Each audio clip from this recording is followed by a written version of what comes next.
In today's video, I'm going to speak about how you can take 5 minutes off your 5k PB. Now, I'm going to use a case study of my own running, where in 5 weeks, I was able to go from 26:22 to 21:18 in my 5k time. I'm going to speak about some of the things that I did, and certain things that you can consider going forward with your own running. So beginning with point number 1, I recommend you get yourself a training plan. And what you can do is start off with YouTube. There's plenty of videos out there where you can get some inspiration for different workouts, but it's a minefield. I would actually recommend you also go on something like Google Scholar, PubMed, where you could find some research papers and learn a bit more about the science of the running. Now, there's 2 ways of looking at it. You can look at some of these classic papers, like this one here from 2007, but apart from classic papers, I recommend you also look at the current research. So what does the current evidence say about a type of training you're thinking of doing? You might not like doing research, you might not like watching videos, so why not get yourself a coach? That's another plan. Join a running club or get a one-to-one coach. You're going to get some expertise, hopefully. You'll hopefully get some motivation from this coach as well. And if you're paying good money for this as well, you'll likely adhere to that training program. If it's free, you do it by yourself, maybe you lack motivation to keep going. If you get a coach, maybe you'll keep doing it. Now, this is my training plan, and it's only 4 days a week. It's very simple. I start off on a Monday doing a very slow 15k run. On a Wednesday, I go to my local track with a stopwatch, time myself over a mile. On a Thursday, I simply repeat what I did on the Monday, and Saturday, I do the park run. Very, very simple, but it's something I enjoy. You need to make up your own mind though, but I do recommend that you learn the science. There's different ways you can do this. I would also learn from experts. So watch documentaries, read papers, podcasts, whatever it is from scientists and running coaches alike. And finally, once you've got that information, ask yourself what works for you. What does your training plan look like after you've learned all that information? Point number 2, I recommend you get some decent running shoes. You can't really cut corners on this. Don't go into a shop and buy the cheapest pair you can find. If you get a better pair, you're probably going to run a bit faster.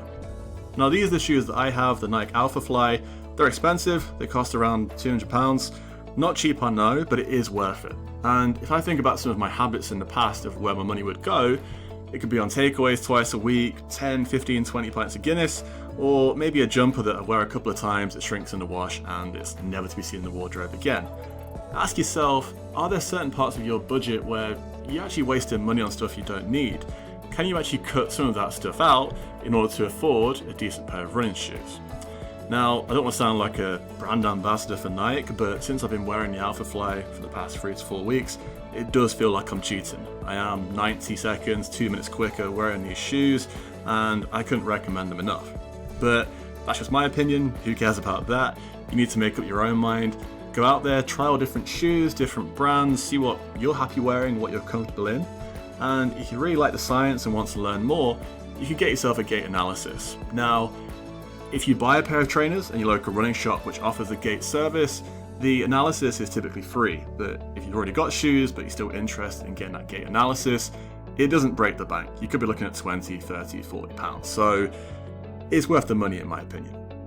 I'll move on now to the next point, and that is be consistent. This one's very short and simple.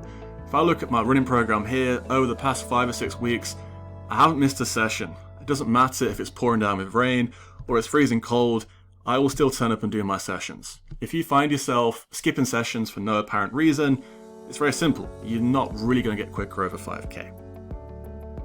The next step is very simple again, but you need to push yourself on a frequent basis.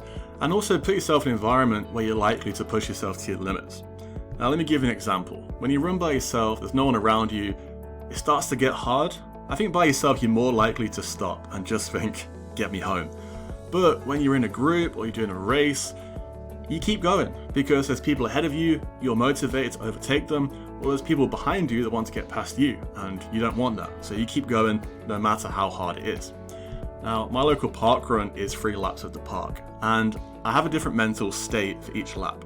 At the end of the first lap, I'm thinking, not too bad, I've got this tempo's okay. The second lap, I want to go home. I get to the end of that lap, and it's hard. My lungs are burning, in my head, I'm just saying stop.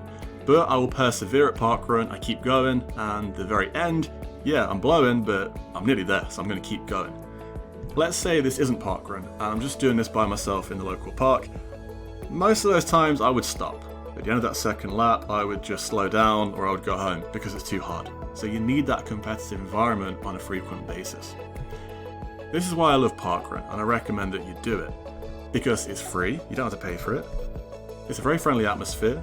And also, there's hundreds of people, so whether you're really fit or you're completely unfit, there'll always be a few people around you in that race to push you and motivate you to keep going.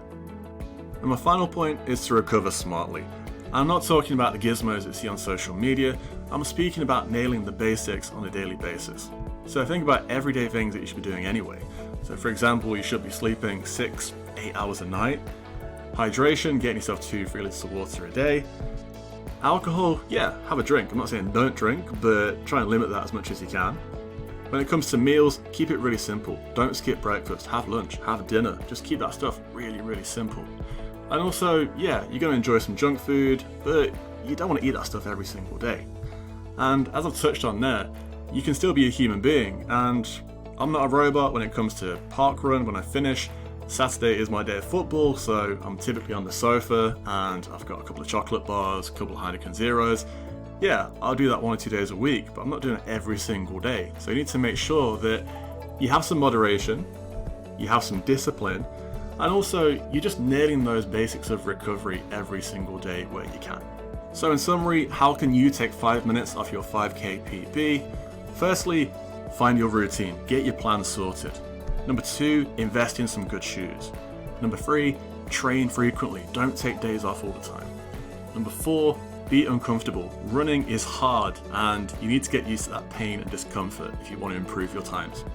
And finally, simple recovery. Don't worry about all the expensive gizmos you see on social media, just get the basics right. Thank you for watching this video. It's actually the first video on my channel which is dedicated to running.